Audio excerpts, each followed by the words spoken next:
Manever I say ma PENDREAM TV. PENDREAM TV there, osia dem yopo. You are most welcome to PENDREAM TV, the only channel that brings you the best and latest updates in politics. If you are new here, please don't forget to subscribe to the channel.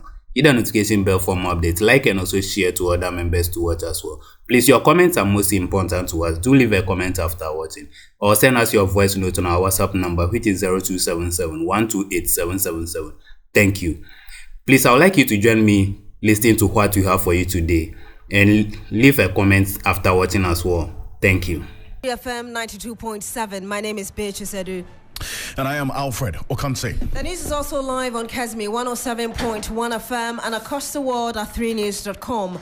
You're also streaming live on our Facebook page, 3FM 92.7. Coming up in the next 90 minutes, a primary defendant in ongoing ambulance trial, Dr. Tacit, instructs his legal team to petition the Chief Justice to televise the remainder of the proceedings. Also this evening, Organized Labour and the Minister of Employment and Labour Relations presently in a crunch meeting over the sale of the Senate hotels to a private citizen, and Minister for Agriculture and MP for Betifi, Brian Champong. Plus, Majority Caucus in Parliament accusing the minority of attempting to sabotage Ghana's economic growth through their persistent opposition to some tax waivers currently under consideration by the House. We have the latest in business and sports here on Hot Edition on 3FM 92.7, also live on Kesme 107.1 in Tamale and beyond, and also on W93.5 in Wa and beyond. Let's get some more. A summary of the news with Grace Amor Ajiman. Yes, Alfred, let's get straight into it. And Dr. Tacit, the primary defendant in the ongoing ambulance trial, has instructed his legal team to petition the Chief Justice to televise the remainder of the proceedings. This request was detailed in a letter from his lawyers to the Chief Justice on Thursday, May 30. Dr. Tacit explained on social media that this move is prompted by recent allegations of misconduct against Attorney General Godfred Yeboadami. Also, the Vice Chairman of Parliament's Committee on Communications, Sylvester Tete, says the committee will summon the Communications Minister Esla Uswekufo when Parliament resumes from recess. The comment comes as questions are raised about how a company that supposedly registered its activities recently got a 10-year exclusivity contract from the government last year.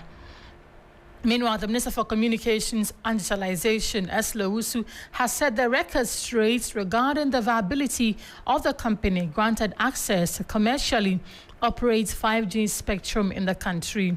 It has been alleged that NextGen Infrastructure Company was established within a week but received presidential authorization to build a neutral shared infrastructure to operate 4 and 5 spectrums. The management and board members of the Social Security and National Insurance Trust SNIT held a crunch meeting with members of Organized Labour to discuss the sale of 60% shares in some hotels to the Minister of Food and Agriculture, Brian Champong. After the meeting, the Secretary General of the TUC, Dr. Anthony Yaba, said the chairperson of the board of SNIT, Elizabeth Ohene, told them that SNIT is not soliciting views before proceeding with any agreement. That's it for the news summaries.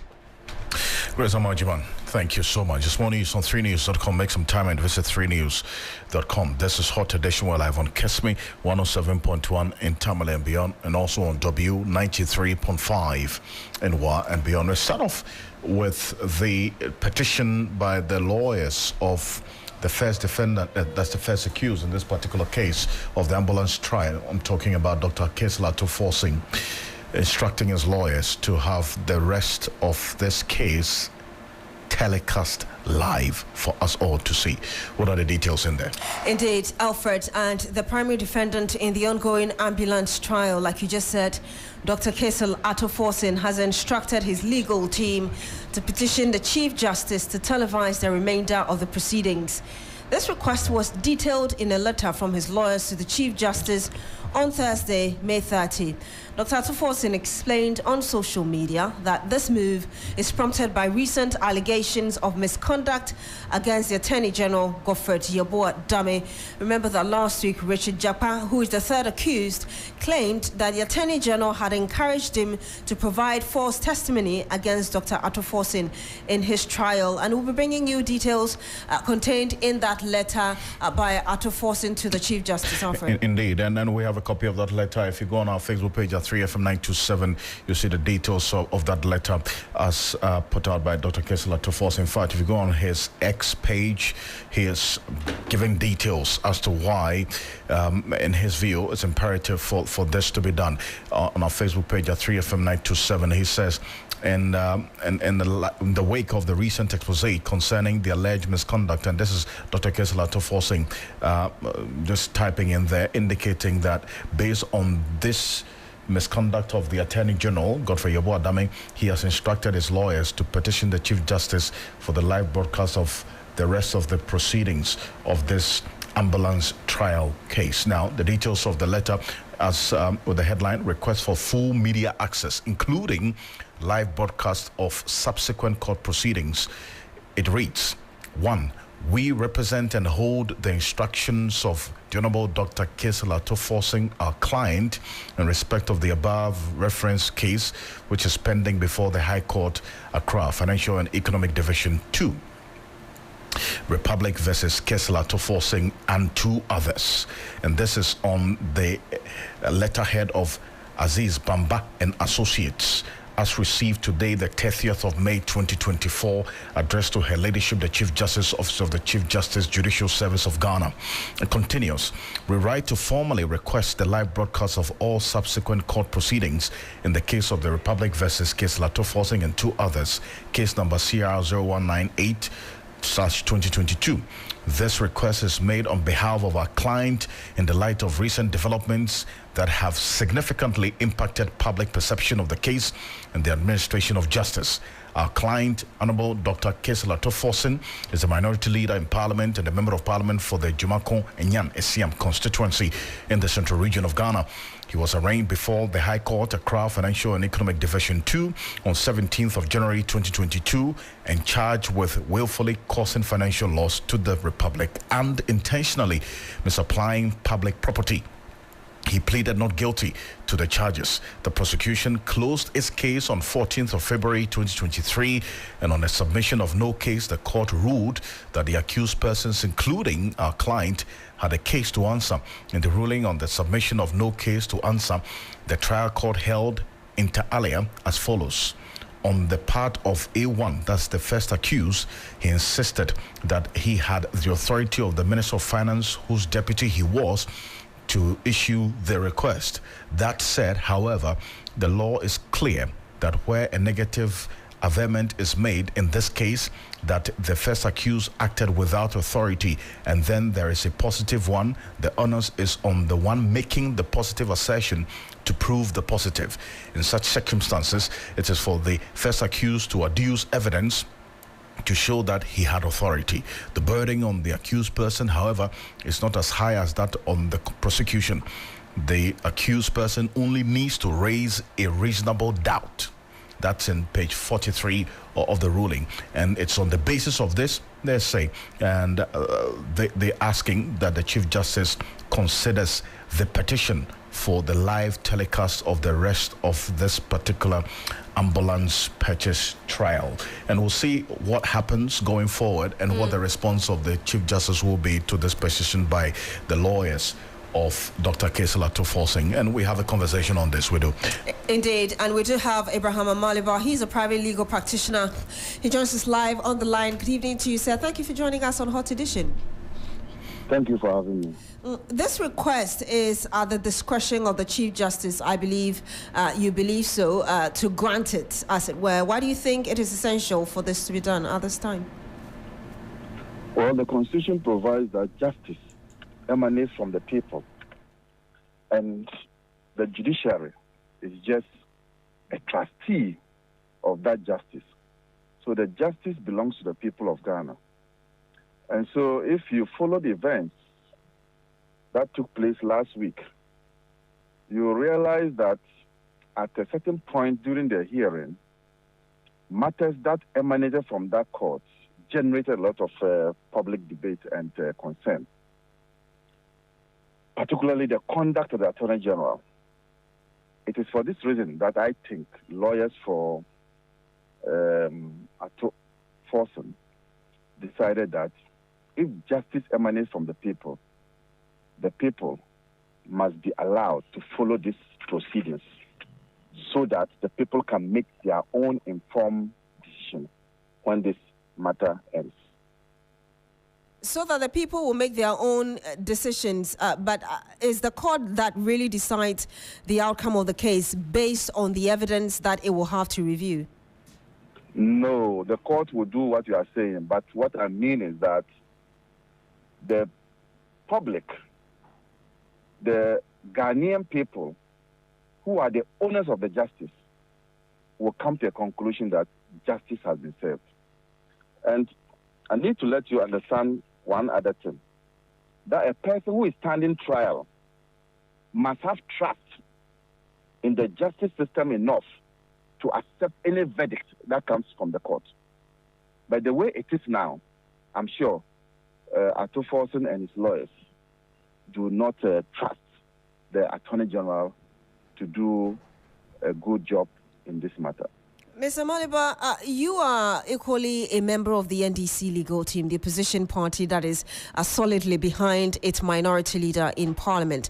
Yes, you've made the point about the general public making its own conclusions about this very case, but what will it mean for the NDC as a party?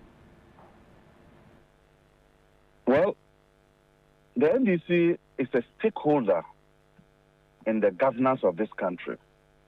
The NDC feels appalled at the conduct of the Attorney General. And so the NDC is excited that this request is coming. And this request, if granted, would bring about transparency, just as how Thompson stated in his letter, or his lawyer stated in his letter. At the end of the day, if proceedings are clear and everybody knows that no justice has been tampered with, the NDC will live with it. But for now, the NDC is suspicious of the Attorney General continuing to conduct this matter. Can it also be interpreted that should the case go in your favor, as the NDC has, said in the past, you think it would prove your point that the governing party has been witch hunting Dr. Kesela Thompson? I don't want us to jump the gun, but the NDC has maintained that Thompson has not committed any offense.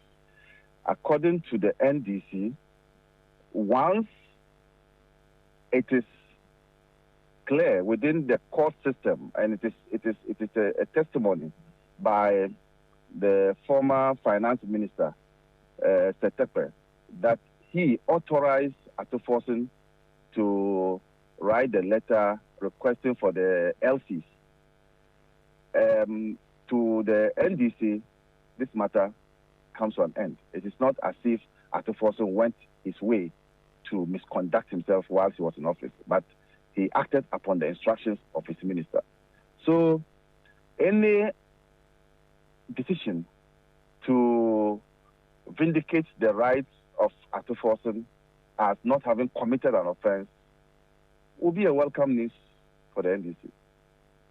How is the party going to take it should the CJ decide not to grant this petition? Well, then that was mark of selective justice, if I should put it that way, because not long ago, the Attorney General, who is today being questioned of his conduct, wrote to the Chief Justice for live telecast of the LGBTQ plus matters in court, and that was granted. So if today, based upon the misconduct of the Attorney General, a similar letter is written to ensure that there's transparency and fairness, and that is turned down, then people will begin to also ask questions about that. You wouldn't think that turning it down would be also at her discretion? Say it again? You wouldn't think that turning it down will also be at her discretion, because all of that is within her discretion? the discretion must be exercised in a way that is fair, that is candid, and ensure that all manner of persons are satisfied with the discretion. What is good for the goose is equally good for the gander.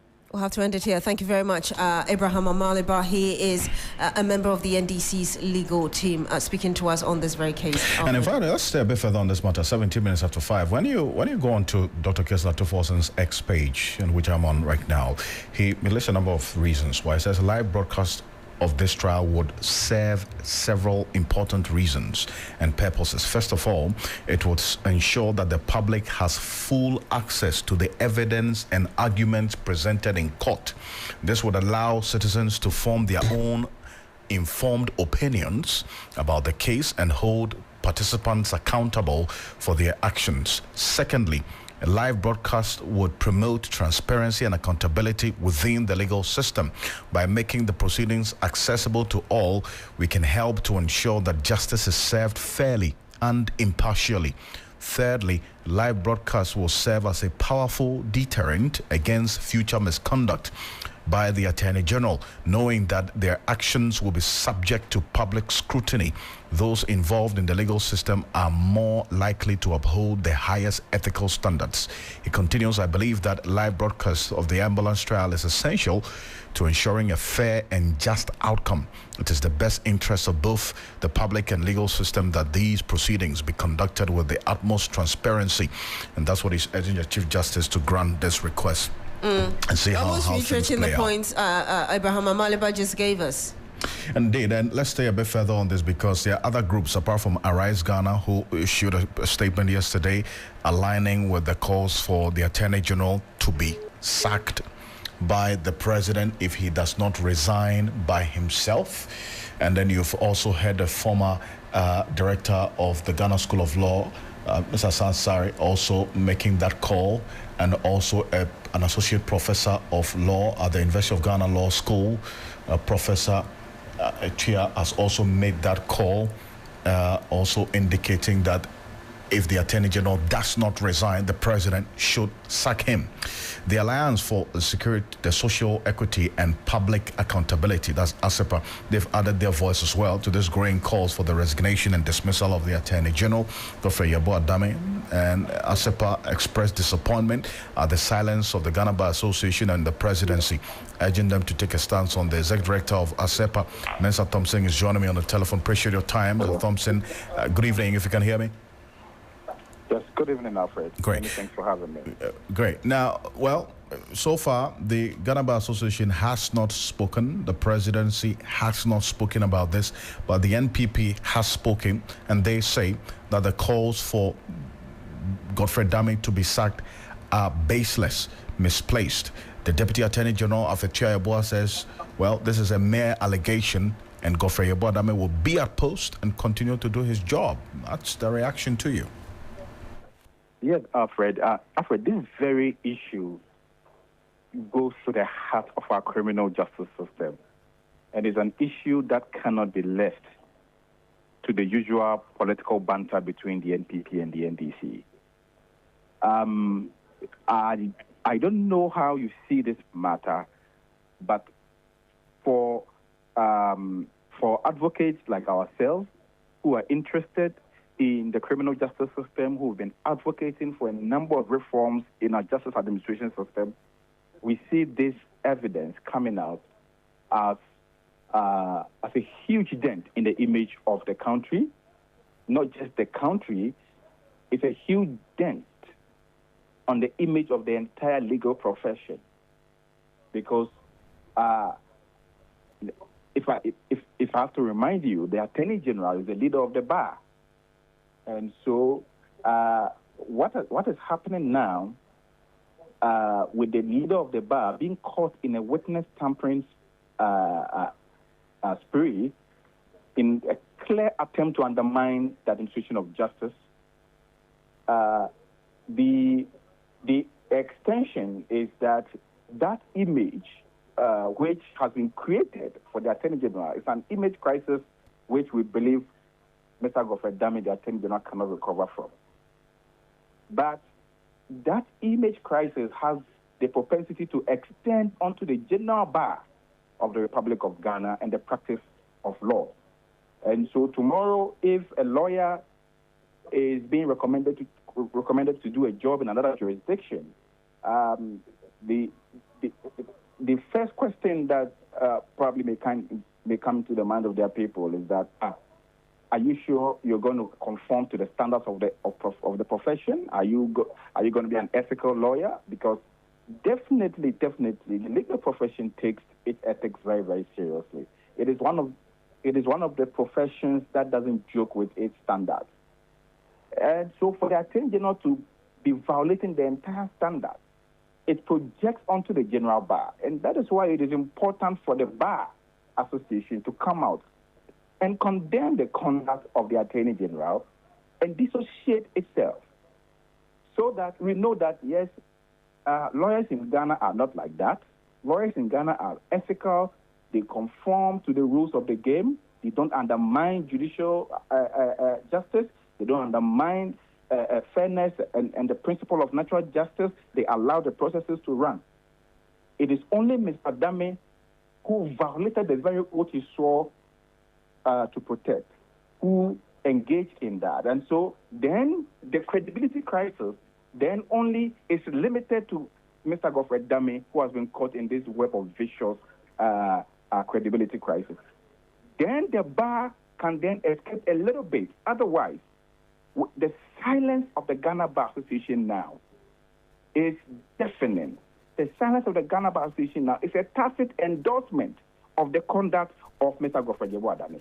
And if the bar doesn't come out, their inaction will be seen as an endorsement by the public. And we do not want to have a bar that is supposed to protect social accountability in the country, a bar that is supposed to protect the citizens, a bar that should be advocating for the rule of law to ensure the principle of natural justice and fair hearing to all manner of persons as enshrined by our laws. The bar that is supposed to be defending this cannot be seen as the same bar led by somebody who is undermining it, and that's why Mr. Dame must resign. But the bar must speak up so that we know that the bar profoundly and in principle do not appreciate the conduct or do not for what it's worth, do not associate itself with the conduct of Mr. Godfred Dame. That is the only way the bar can escape any extension of credibility crisis that may be extended to them. Up until now, what we have now, the bar is looking very, very bad. The general bar and practice of law in Ghana is under threat until the Ghana Bar Association's voice is heard. I see. What exactly would you expect the Ghana Bar Association to do? What action would you expect them to take? Because I'm reading from the likes of Dr. Justice Shremsai, who make the point that if any punitive measure has to be taken, to the extent that he is leading the bar, what exactly can the bar do in punishing the leader of this same bar? So Mr. Dame is the leader of the bar, but not the president of the Bar Association. There's a reason why there is an executive body of the Ghana Bar Association, which is not run by the Attorney General. That executive committee of the Bar Association needs to condemn the conduct of the leader of the bar. The same way when our president acts in a way and manner that we are not happy about, even though we are still citizens of this country, we condemn the act of the president. And so if the leader of the bar has taken actions or has conducted himself in ways and manner that undermines the very oath of office is sworn to protect, then the bar must come out and dissociate themselves from that conduct. But most importantly, condemn it so that everybody, especially the international community, Alfred, do you know how many millions of dollars developmental partners and international organizations are spending in this country every year for criminal justice reform to strengthen the principles of natural justice, freedom of expression, fair hearing, and what have you? Now, what is happening is a dent. Mr. Dame's conduct has undermined the image of the country and all the progress we've made in the reforms and the advocacies that we've made. And so, as a sort of assurance for our developmental agencies and development partners that we do not subscribe to the conduct of the Attorney General, there must be nothing else but utter condemnation. And that condemnation must come from everyone else, including the Bar Association, the presidency, and even the government. The government itself has questions to answer, but we'll leave them for another day. Now the attention is on the Bar Association. We must highlight the silence of the Bar Association. I'm very passionate about this because it extends onto all lawyers and the practice of law. And anybody who practices law outside the country or have any legal consultants outside the country will suffer some sort of credibility crisis because of the conduct of the Attorney General, who is the leader of the bar. See, now the NDC has already given indication and notice that they are going to petition the General Legal Council instead of the Ghana Bar Association, the General Legal Council to act on this matter because they have that locus to be able to, as it were, exert some punishment. Absolutely. They, when it comes to the powers to exert sanctions on the conduct of the Attorney General, the jurisdiction lies with the General Legal Council.